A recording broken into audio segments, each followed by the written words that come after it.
तेरी मर्जी है। सब दा सज्जन सब दा यार 5 करोड़ आवाम दा प्यार कैदी नंबर 804 वर्दियां वालड़ियो इंसाफ करो। ओ कौम नू जीण दा वल समझाया सुती कौम नू खान जगाया। कौम नू जीण दा वल समझाया सुती कौम नू खान जगाया। आलमी दुनिया होई हैरान कीता शान नबी दा बयान एह पक्का मुसलमान दुनिया वालड़ियो इंसाफ करो।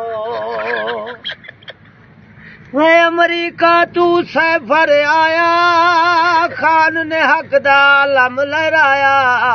तुसी कराया दम तमाद बनया झगड़े दी बुनियाद हूं डींदा मुल्के बर्बाद वर्दियां वालड़ियो इंसाफ करो। ओ मुल्क दी दाल च वड्डा काला जेंदा ना है भी गोडाला। चादर चार दीवारी पार नंगियां वीडियो इज्जतां तार क्या इवें होंदे न चौकीदार वर्दियां वालड़ियो इंसाफ करो।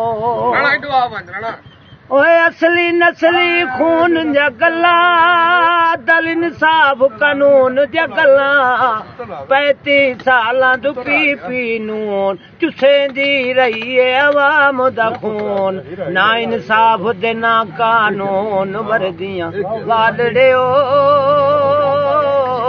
इंसाफ करो। ओ मुल्क नू लुटिया वारी वारी डू गंजे ते एक जरदारी।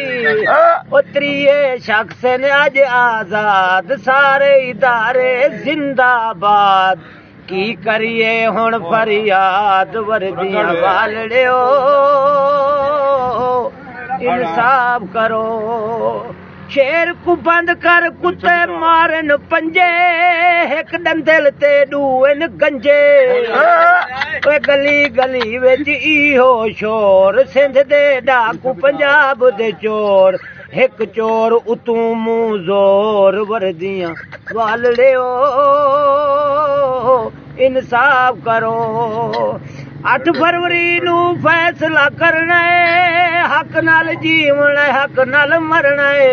वो जुल्म दे बदले दे तू वोट करनी खान दी फुल सपोर्ट गंजा दे हाथ पासपोर्ट ते एयरपोर्ट वर्दियां वालड़ियो इंसाफ करो इंसाफ करो।